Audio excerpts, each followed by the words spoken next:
உறவுகள் அனைவருக்கும் வணக்கம்.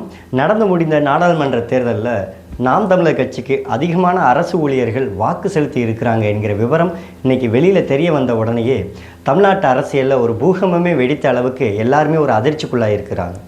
பொதுவாக அரசு அதிகாரிகள் எப்போதுமே அதிகாரத்தில் இருக்கக்கூடியவங்களை தான் அதிகமாக ஆதரிப்பாங்க. காரணம், அப்போ தான் தன்னோட கோரிக்கைகளை நிறைவேற்றுவாங்க. அப்போ தான் அவர்கள் தங்களுடைய சலுகைகளை அதிகமாக கொடுப்பாங்க. தங்களோட வருமானத்திற்கு எதனா ஒரு லாபகரமான வழிகளை அவங்க உருவாக்குவாங்கன்னு சொல்லி பலரும் அந்த மாதிரி யோசித்த காலங்கள் நிறையா இருக்கிறது. வரலாறு அதை தான் நம்மகிட்ட ஒவ்வொரு முறையுமே உணர்த்துது. அதிமுக ஆட்சி காலத்தில் கோரிக்கை வைப்பாங்க, அதை திமுக நிறைவேற்றும். திமுக ஆட்சி காலத்தில் கோரிக்கை வைப்பாங்க, அதை அதிமுக நிறைவேற்றும். இது காலகாலமாக நடந்துக்கிட்டு இருக்கிறதான். இவர்களுடைய வாக்கை என்றைக்குமே அதிமுக திமுகவை தவிர வேறு யாராலையும் பிரிக்க முடியாது, வேறு யாரும் சொந்தம் கொண்டாட முடியாது என்கிற நிலைமையை இன்றைக்கி நாம் தமிழர் கட்சி மாற்றி இருக்கிறது என்பது உளவுத்துறையோட தகவலின் மூலியமாக ஆளும் அரசாங்கமும் எதிர்கட்சியும் திண்டாடி போயிருக்கிறாங்க. 2024 நாடாளுமன்ற தேர்தலில் நாம் தமிழர் கட்சி ஒரு மிகப்பெரிய வளர்ச்சி அடையும் என்பது எல்லாருடைய எதிர்பார்ப்பாகவே இருந்துச்சு. காரணம், தமிழ்நாட்டு அரசியலில் எந்த ஒரு அரசியல் கட்சியும் எடுக்காத போராட்டங்கள், பேசாத அரசியல், எந்த ஒரு சமரசமும் இல்லாமல் மக்கள் நலன் சார்ந்த ஒரு அரசியல் இயக்கமாக நாம் தமிழர் கட்சி தொடர்ந்து பயணித்துட்டு வந்துச்சு. இதோட வெளிப்பாடாக நாம் தமிழர் கட்சிக்கு மக்களிடையே பெரிய ஆதரவு வந்துச்சுன்னு தான் சொல்லி ஆகணும். ஆளும் அரசாக இருக்கக்கூடிய திமுக, எதிர்க்கட்சியாக இருக்கக்கூடிய அதிமுக, இவர்களுக்கு கூட மக்களிடத்தில் இந்த அளவுக்கு ஒரு வரவேற்பு கிடையாது. மக்களிடத்தில் அதிகமான பொதுக்கூட்டங்கள் பேசி, மக்களுடைய அரசியலை பேசி, மக்களுடைய குறைகளை பேசி, மக்களிடத்தில் ஒரு தலைவன் என்கிற விதத்தில் யாருமே செயல்படலை.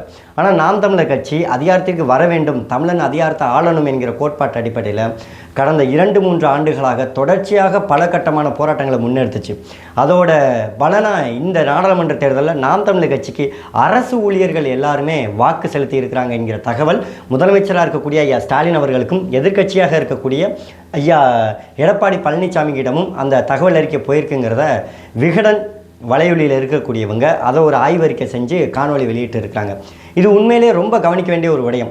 எதனால் நாம் தமிழர் கட்சிக்கு அரசு ஊழியர்கள் வாக்கு செலுத்தினாங்க? அதிகாரத்தில் இல்லாத சீமானவர்களுக்கு அதிகாரத்திற்கு வர துடிக்கிற நாம் தமிழர் கட்சிக்கு இப்போதே அரசு ஊழியர்கள் ஆதரவு கொடுப்பதற்கான காரணம் என்னென்னா, இந்த 3 ஆண்டு காலத்தில் அதிமுக கடந்த 10 ஆண்டு கால ஆட்சியில் எதையெல்லாம் நிறைவேற்றணும்னு சொல்லி இந்த மக்கள் கோரிக்கை வைத்திருந்தாங்களோ, அரசு ஊழியர்கள் கோரிக்கை வைத்தாங்களோ, இது எல்லாத்தையும் திமுக நிறைவேற்றும் சொல்லி ஐயா ஸ்டாலின் அவர்கள் தன்னோட தேர்தல் அறிக்கையில் கொடுத்துருந்தாங்க. உதாரணத்துக்கு சொன்னால், செவிலியர் போராட்டத்தில் அவங்களோட பணி நிரந்தரமாக இருக்கட்டும், அவங்களோட ஊதிய உயர்வாக இருக்கட்டும், அதே போல் ஆசிரியர் அவங்களுக்கு பழைய ஓய்வூதிய திட்டத்தை செயல்படுத்துகிறதாக இருக்கட்டும், அவங்களுக்கு பணி நிரந்தரம் செய்கிறதாக இருக்கட்டும், கொரோனா காலகட்டங்களில் தற்காலிக ஊழியர்கள் எல்லாத்தையும் பணி நிரந்தரம் செய்கிறேன்னு சொல்லியிருந்தாங்க. இந்த மாதிரி கோரிக்கைகள். இன்னொரு பக்கம் பார்த்தா போக்குவரத்து தொழிலாளர்கள், அவங்களுக்கு தான் முக்கியமான ஒன்று என்னென்னா, அவங்களோட ஓய்வூதியம், அவங்களுடைய ஒவ்வொரு மாதத்துலேயும் அவங்களுக்கு பிடித்து வைத்த அந்த பணங்கிறத திருப்பி கொடுக்குறதா திமுக உறுதியளித்து இருந்துச்சு. அதே போல் அங்கே இருக்கிறவங்களுக்கு வயது உயர்வை அதிகரித்து அவங்களுக்கு ஓய்வூதிய திட்டத்தைங்கிறத நிறுத்தினாங்க. இந்த மாதிரி அரசு ஊழியர்கள்கிட்ட பலவிதமான பிரச்சனைகள், பலவிதமான கோரிக்கைகளுக்கு ஆளும் அரசும் எதிர்க்கட்சியாக இருக்கக்கூடியவங்களும் சிறிதளவுமே கவனம் செலுத்தலை. அப்போது நாம் தமிழர் கட்சி என்ன பண்ணுதுன்னா, களத்தில் இறங்கி அந்த மக்களுக்கு ஆதரவாக போராட தொடங்குது. நாம் தமிழர் கட்சியோட தலைமை ஒருங்கிணைப்பாளர் அண்ணன் சீமான் அவர்கள் நேரடியாக இந்த போராட்டத்தில் கலந்துக்கிட்டு அங்கு போராடக்கூடிய ஊழியர்களுடைய கோரிக்கைகளை நிறைவேற்றும் விதமாக, அந்த கோரிக்கைகளுக்கு அரசாங்கத்திற்கு அழுத்தம் கொடுக்குற விதமாக தொடர்ச்சியான கள போராட்டங்களில் அண்ணன் சீமான் அவர்கள் கலந்துக்கிறாங்க. திமுக ஆட்சி அமைந்த 2-3வது மாதத்திலேயே போக்குவரத்து தொழிலாளர்கள் ஒரு பிரச்சனையை கையில் எடுக்கிறாங்க. அதாவது தங்களுக்கு பிடித்து வைத்திருக்கக்கூடிய ஓய்வூதிய தொகைங்கிறத அரசாங்கம் எங்கள் இடத்துல கொடுக்கணும், எங்களுக்கு நிறைய கடன் செலவு இருக்குது, மருத்துவ உதவிகள் இருக்குது, எங்களோட எதிர்கால திட்டங்கள் நிறையா இருக்குது, ஏன் அரசு எங்களோட பணத்தை கொடுக்க தரமாக இருக்குதுன்னு சொல்லி கோரிக்கை வைத்தாங்க சென்னையில். அப்போது சென்னை தலைமைச் செயலகத்தில் பேரணி மூலிமா அண்ணன் சீமான் அவர்கள் கலந்துக்கிட்டாங்க. அது பெரிய ஒரு பேசு பொருளாக மாறியது. ஏன்னா ஆட்சி அதிகாரத்துக்கு வந்த திமுக மக்களிடத்தில் இவ்வளோ பெரிய அதிருப்தியை உருவாக்கியிருக்குதா வந்த 3-4 மாதத்திலேயே அப்படின்னு. அப்போ அண்ணன் சீமானுக்கு அது ஒரு பெரிய ஒரு எழுச்சியாக இருந்தால் அரசு ஊழியர்கள் மத்தியில் அது பெரிய பேசுபொருளாக மாறியது. அதே போல் ஆசிரியர்கள் போராட்டம், அதுலேயும் அண்ணன் சீமான் கலந்துக்கிறாங்க. செவிலியர்கள் போராட்டம், அதுலேயும் கலந்துக்கிறாங்க. துப்புரவு பணியாளர்கள் போராட்டம், அதுலேயும் அண்ணன் சீமான் அவர்கள் கலந்துக்கிறாங்க. மறுபடியும் போக்குவரத்து தொழிலாளர்கள் போராட்டம். இதில் என்ன ஒரு முக்கியமான ஒரு கவனிக்க வேண்டிய விடயம்னா, திமுகவுடைய கூட்டணியில் அங்கம் வைக்கக்கூடிய கம்யூனிஸ்ட் இயக்கங்கள்னு சொல்லக்கூடிய தொழிற்சங்கங்கள் கூட ஆளும் அரசாங்கமாக இருக்கக்கூடிய கூட்டணியில் இருக்கக்கூடிய ஸ்டாலின் அவர்களை எதிர்த்தும் திமுக அரசாங்கத்தை எதிர்த்துமே போராட்டம் செஞ்சாங்க.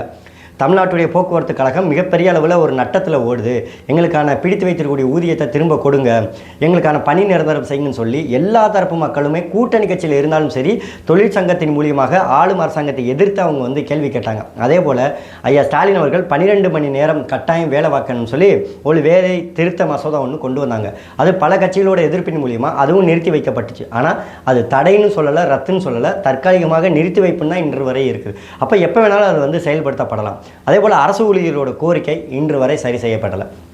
ரொம்ப தீவிரமான ஒன்று, திமுக எந்த அளவுக்கு மக்கள் நலன் சார்ந்த அரசியல் செய்யலை, அது தேர்தல் அரசியல் மட்டும்தான் செய்யுது, தன்னோட வாக்கு இந்த நேரத்தில் அறுவடை செய்யணும் என்கிறத எப்படி மக்கள் கண்டுபிடிச்சாங்கன்னா 2024 தேர்தல் வர்றதுக்கு கொஞ்ச நாளைக்கு முன்னாடி ஐயா ஸ்டாலின் அவர்கள் ஒரு அறிக்கை வெளியிடுறாங்க.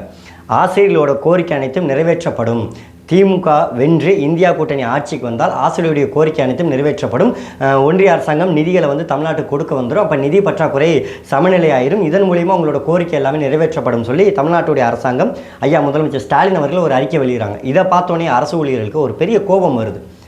அதாவது மக்கள் நலன் சார்ந்து செய்யக்கூடிய ஒரு அரசாங்கம்ங்கிறது நிதி இருக்குதோ இல்லையோ அதற்கான முயற்சிகளை முன்னெடுத்திருக்கணும். ஆனால் ஆளும் அரசாங்கம் அந்த கோரிக்கைகளுக்கு துளியளவும் செவி சாய்க்கவில்லை. அந்த போராட்டம் நடத்துவதற்கு கைது செய்யப்பட்டாங்க, அடக்குமுறை நெருக்கடி எவ்வளவோ கொடுக்கப்பட்டது. அப்போ இத்தனை அடக்குமுறைகளையும் தாண்டி ஜனநாயக ரீதியாக அறவழியில் போராடக்கூடிய அரசு ஊழியர்களை அரசு கொஞ்சம் கூட கவனத்தில் எடுத்துக்கொள்ளாத போது தேர்தல் வரப்போது மட்டும் இதற்கு ஒரு கவனம் எடுத்து ஐயா ஸ்டாலின் அவர்கள் அறிக்கை விடுறாங்கன்னா இது மிகப்பெரிய நாடகம், நடிப்பு என்பது அண்ணன் சீமான் அவர்கள் சொன்னது போல தான் இருக்குது. இது மக்கள் அரசியல் கிடையாது, இது முழுக்க முழுக்க தேர்தல் அரசியல். அப்போ இந்த தேர்தலில் இவர்களை நாம் புறக்கணிக்க வேண்டும் என்கிற இடத்துக்கு எல்லா அரசு ஊழியர்களுமே ஒரு முடிவுக்கு வர்றாங்க. இதோட வெளிப்பாடாக தான் 2024 தேர்தலில் நாம் தமிழர் கட்சிக்கு அதிகமாக அரசு ஊழியர்களுடைய வாக்கு போயிருக்கு அப்படிங்கிறது தெரிய வந்திருக்கு. விகடனில் பதிவு செய்யப்பட்ட அந்த காணொலியில் என்ன சொல்கிறாங்கன்னா, பிரதான கட்சின்னு சொல்லக்கூடிய இந்த திமுக, அதிமுக, பாஜக, காங்கிரஸ் இவர்களுக்கே அந்த வாக்கு போகிறத விட மற்ற கட்சிகளுக்கு போயிருக்கு அப்படிங்கிற ஒரு வார்த்தையை வைக்கிறாங்க. இங்கே மற்ற கட்சிகள்ங்கிறது இன்றைக்கி நாம் தமிழர் கட்சிக்கு வைத்திருக்கக்கூடிய ஒரு பேர் தான் மற்றவைங்கிறது, பிற கட்சிகள்ங்கிறது இந்த பிறங்கிறது. அப்போ இந்த மற்றவை என்கிற ஒரு அடையாளத்துக்குள்ளே யார் அதிகமாக இன்றைக்கி செயல்படுறாங்க அப்படின்னா நாம் தமிழர் கட்சி. அப்போ நாம் தமிழர் கட்சிக்கு அதிகமான அரசு பணியாளர்கள் போயிருக்காங்களான்னா உறுதியாக. பொதுவாக நாம் தமிழர் கட்சிக்கு வாக்கு செலுத்தக்கூடியவங்க சாமானிய மக்கள், கட்சியில் உறுப்பினராக இருக்கிறவங்க தான் நான் நாம் தமிழர் கட்சிக்கு வாக்கு செலுத்தினேன் அப்படின்னு சொல்லி தன்னோட புகைப்படத்தை சமூக வலைதளத்தில் பரவ விடுவாங்க. ஆனால் இந்த முறை சற்று மாற்றாக அரசு ஊழியர்கள் பல பேருமே நாம் தமிழர் கட்சிக்கு வாக்கு செலுத்தியிருக்குதுன்னு சொல்லி தன்னோட புகைப்படத்தை வெளியிட்டதை நிறையா பார்க்க முடிந்தது. தபால் வாக்குகள் அதிகமாக செலவிட்டது அப்படின்னு. அப்போது ஒரு அரசு அதிகாரிகளாக இருக்கக்கூடியவர்கள் அதிகாரத்துக்கு வராத ஒரு கட்சியின் மீது இன்றைக்கி பின்தொடர ஆரம்பிச்சிருக்காங்க. அண்ணன் சீமான் அவர்களுக்கு ஒரு வலிமை சேர்க்கிற விதமாக வாக்கு செலுத்தியிருக்காங்க அப்படின்னா மக்கள் எல்லாத்தையும் சந்திப்பதற்கு தயாராக இருக்காங்க. இப்போ இதில் இருக்கக்கூடிய சிக்கல் என்னன்னா, அரசு அதிகாரிகள் இப்படி வாக்கு செலுத்துகிறாங்க அப்படின்னா ஆளும் அரசாங்கமாக இருக்கக்கூடியவங்க என்ன நினைப்பாங்கன்னா, நீ எனக்கு வாக்கு செலுத்தலை, வாக்கு செலுத்தின போதே அவங்களோட கோரிக்கை நிறைவேற்றலை, அப்போ வாக்கு செலுத்தலைங்கிற தெரிஞ்சுன்னா நிறைவேற்ற போகிறாங்களா, மறுபடியும் அவங்கள பழி வாங்குற விதமாக நிறைய அரசு நடவடிக்கையில் ஈடுபடலாம். அப்போ இது மேலும் அண்ணன் சீமான் அவர்களுக்கு ஒரு பலமாகத்தான் மாறும். இதோட இறுதி முடிவு எப்படி வரும்னா, அண்ணன் சீமான் அவர்கள் பின்னாடி ஒட்டுமொத்த அரசு ஊழியர்களுமே நிற்பாங்க. நாம் தமிழர் கட்சியோட கொள்கை, அரசியல், அவர்களுடைய செயல் திட்டம் இது அத்தனையுமே சரியாக செயல்பட்டு கொண்டு இருக்கிறது என்பதற்கான முக்கியமான ஒரு உதாரணம் தான் அரசு ஊழியர்கள் அனைவருமே இன்றைக்கி நாம் தமிழர் கட்சிக்கு வாக்கு செலுத்தினது இன்றைக்கி வெளியில் வந்திருக்கக்கூடிய விவரமாக இன்றைக்கி இருந்து தெரியுது. இதனால் ஐயா எடப்பாடி பழனிசாமி அவர்களும் ஐயா ஸ்டாலின் அவர்களும் ஒரு பெரிய கலக்கத்தில் இருக்கிறாங்கிறது மறுக்க முடியாத உண்மை. ஏன்னா இன்றைக்கி பரவலாக எந்த இடத்துக்கு திரும்பினாலும் யாருக்கு வாக்கு செலுத்திங்கன்னு சொல்லி கேட்டால் நான் வந்து மைக் சின்னத்துக்கு வாக்கு போட்டேன். ஏன்னா இன்றைக்கி திமுகவை பிடிக்காதவர்கள், அதிமுகவை பிடிக்காதவர்கள், பாஜக, காங்கிரஸ் இவர்கள் 4 பேரையும் வெறுக்கக்கூடியவர்கள், மாநில உரிமைகளை பேசக்கூடிய ஒரு கட்சியாக இன்றைக்கி நாம் தமிழர் கட்சி வளர்ந்து நிற்குது. இதில் என்ன ஒரு மக்கள் எளிதாக சிந்தித்து முடிவெடுக்கக்கூடிய ஒரு வாய்ப்பு அமைந்து இருக்குதுன்னா, எல்லா 4 கட்சிகளுமே இன்றைக்கி ஏதாவது ஒரு பிரதமர் ஆதரிக்கணும், இல்லை தமிழ்நாட்டில் ஒரு பெரிய கட்சியாக இருக்கணும்னு சொல்லக்கூடியவங்க பாஜக, காங்கிரஸ், திமுக, அதிமுக இவர்கள் இதுவரை மாநில உரிமையை மீட்டு கொண்டு வந்தார்கள் கேட்டால் கிடையாது. அப்போ இவர்களை நம்பி மீண்டும் எப்படி நம்ம வாக்கு செலுத்துவது? அதற்கு உண்மையிலேயே சமரசம் இல்லாமல் எந்த ஒரு பிரதமரையும் ஆதரிக்காமல் மாநில உரிமைகளை பேசி நான் தடுத்து நிறுத்துவேன், என்கிட்ட அதிகாரத்தை கொடுத்துப்பாரு என்று சொல்லக்கூடிய சீமானுக்கு ஏன் நம்ம வாக்கு செலுத்தக்கூடாது என்கிற மனநிலைக்கு இன்றைக்கி மக்கள் வந்திருக்காங்க. அதனால தான் இந்த தேர்தலில் பெருவாரியான மக்கள் நாம் தமிழர் கட்சிக்கு வாக்கு செலுத்தியிருக்காங்க. பெருவாரியான அரசு ஊழியர்கள் இன்றைக்கி நாம் தமிழர் கட்சிக்கு வாக்கு செலுத்தியிருக்காங்க. இன்னும் கோரிக்கைகள் நிறைவேற்றப்படாமல் அண்ணன் சீமான் அவர்கள் களத்தில் இறங்கி போராடின பலதரப்பட்ட ஊழியர்கள், அடித்தட்டு மக்கள் சொல்லக்கூடியவங்க, அதாவது தன்னோட வறுமையிலேருந்து மீள முடியாமல் இருக்கக்கூடிய மக்கள் கூட தன்னோட உழைப்பை சுரண்டுவதன் மூலியமாக நாம் எவ்வளோ பெரிய சிக்கல்களை சந்திக்கிறோம்னு நினைக்கக்கூடிய மக்கள் முதற்கொண்டு இன்றைக்கி நாம் தமிழர் கட்சியை தேட தொடங்கியிருக்காங்க. அண்ணன் சீமான் அவர்களுக்கு வாக்கு செலுத்தியிருக்காங்க. உறுதியாக ஜூன் 4ஆம் தேதி நாம் தமிழர் கட்சியோட வெற்றி என்பது உறுதியாக இந்த தமிழ்நாட்டுடைய அரசியலில் மிகப்பெரிய ஒரு பூகம்பத்தை ஏற்படுத்தும், அதிர்ச்சியை ஏற்படுத்தும். மீண்டும் எவ்வளவு தீவிரமாக நாம் தமிழர் கட்சி எதிர்க்கலாம் என்பதற்கு அவர்களுக்கு ஒரு வாய்ப்பாக இந்த 2024 நாம் தமிழர் கட்சி இருக்கும்.